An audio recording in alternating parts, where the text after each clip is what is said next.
Hey, what's happening? Oxford King here, and in this video, we're going to be going over how to enable ultra wide screen in Elden Ring. And I hate to say this, and I think you already know this, but there is no official ultra wide screen supported by the developers. Today's date is March 7th. I haven't seen anything yet. So flawless widescreen is the tool we're going to be using to enable this. So the easy anti-cheat EAC will be disabled and the game will be in offline mode. But the good news is it enables beautiful ultra wide screen. So what we're going to do is first I'm going to go ahead and go to the website. This is what the website looks like.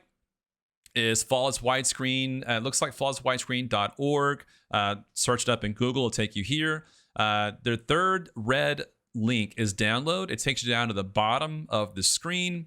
The top left corner here is the one that I chose. So go ahead and click that to download your executable and then install flawless widescreen.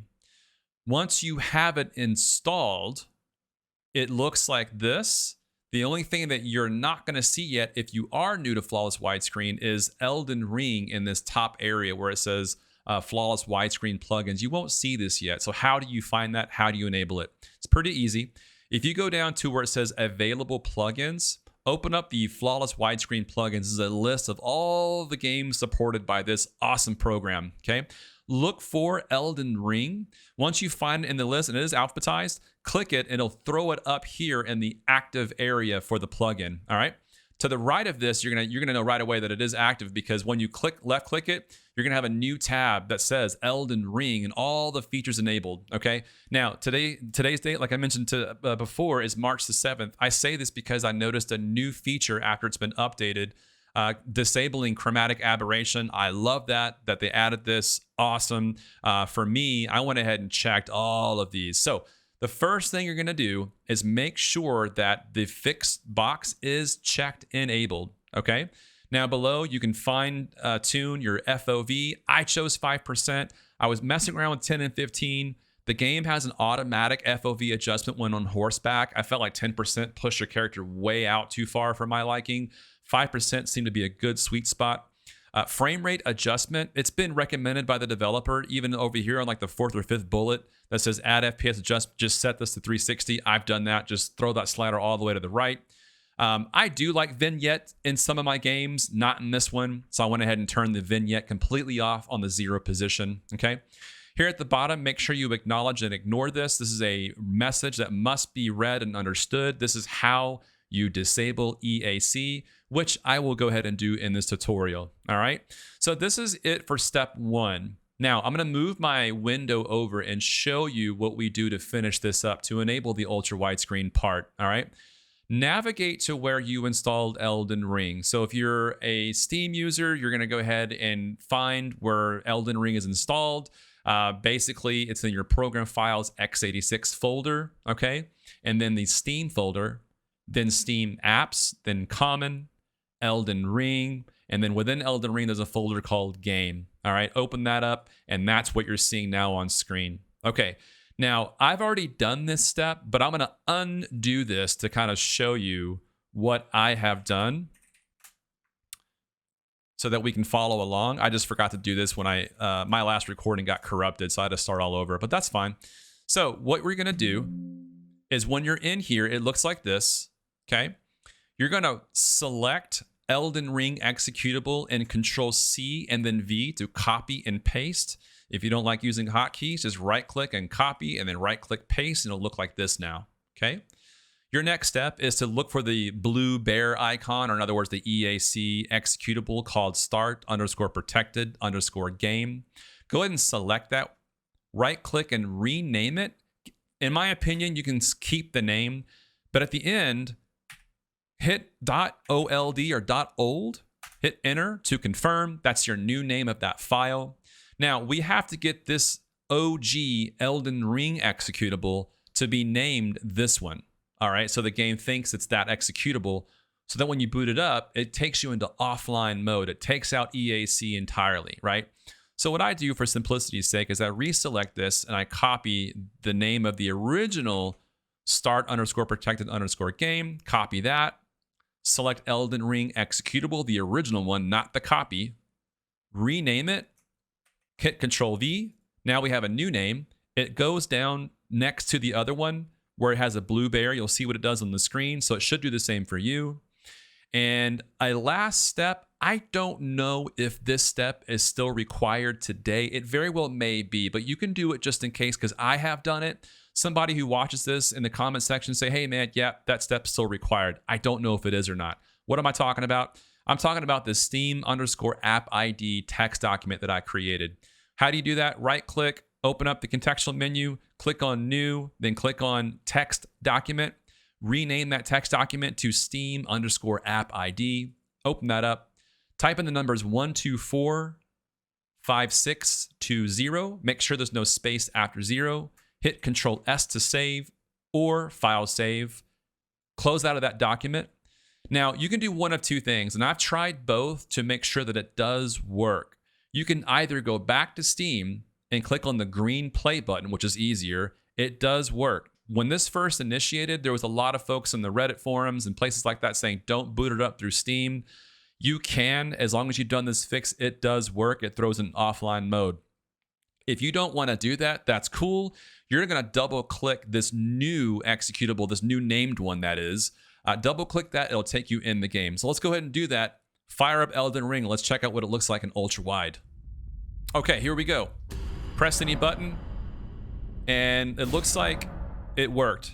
Inappropriate activity detected, unable to start in online mode, hit OK.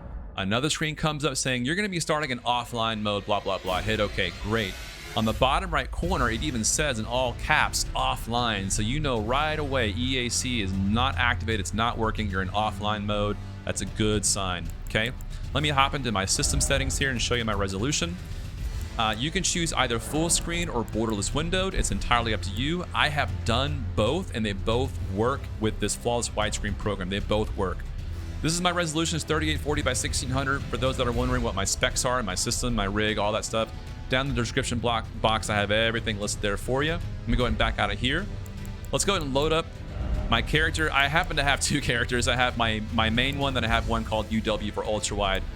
This is actually a perfect segue into mentioning my playthrough that I am doing on this Oxford King character. Somewhere on this screen right now, I'm going to add a YouTube card. For those that wish to join me along my playthrough, I am playing this game and I'm uploading to YouTube every part that I've done. I'm on part 8 or 9 right now as of this recording. Unfortunately, it is going to be a 16:9 experience because I'm playing the game for the first time in online mode, so I want to do that. However, I did create a second character for my ultra-wide gameplay, so let's go ahead and boot up this one. Okay, here we are. Doesn't this look gorgeous? I haven't played the ultra-wide character in a hot minute, so this is absolutely stunning. Let's go ahead and show you some ultra-wide footage. I don't want to do too many spoilers for those that just got the game, right? You don't want to see too much stuff, so I want to go ahead and start here. So this is what it looks like. In my opinion, I do prefer the UI being in 16:9. Some people don't like that. They want their UI pushed out to the ultra-wide. I love to have my UI right in the center where my focal point is, right when I'm looking at my character, all the action. I want the information to be there as well, so I'm cool with that. I don't know of a fix to stretch it out. Honestly, I just don't know.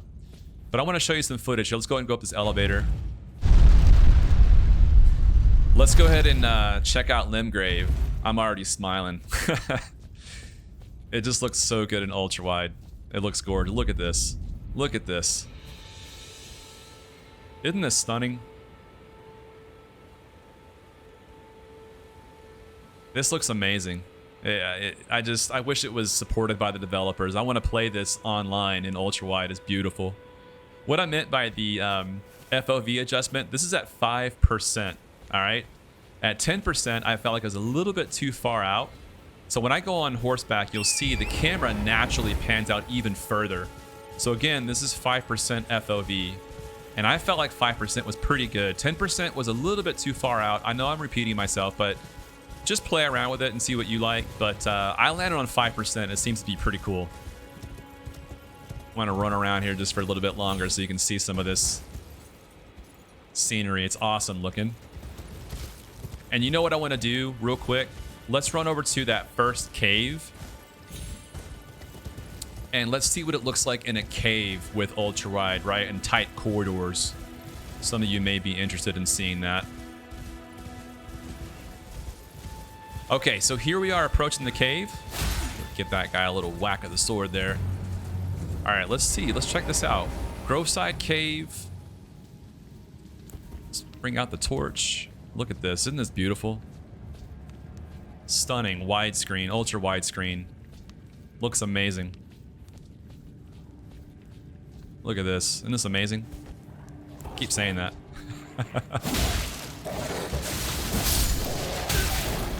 All right.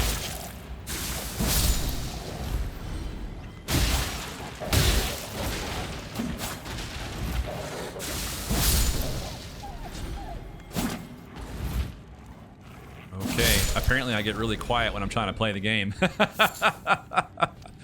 That's it. Let me go ahead and run over here into the boss area so you can see what that looks like. There we go. What do you guys think? Pretty nice, huh? Let me go ahead and put that torch away. Check this out. Pretty awesome. And here's what the menu looks like too, in case you're wondering what it looks like in ultra wide. It looks like this. So it stays in 16:9. I was also wondering that as well. What would the UI look like? And I dig it. I'll tell you why. Because on the left and the right side, you can still see the game when you're panning your camera around, or if an enemy creeps up on your left or right side. Imagine this whole UI being an ultra wide, right? I mean, you can still see through the menu, but it really is nice to see on the edges, right, of what's coming around the corner. I love that. I think it's great. So that's it. That's going to do it for this ultra wide tutorial. Listen, if you don't mind, drop a like on the video, not only for my channel. I am a brand new channel, but hitting the like button will get this channel and this video out to other eyeballs, right? To other people that want to catch this video for a tutorial.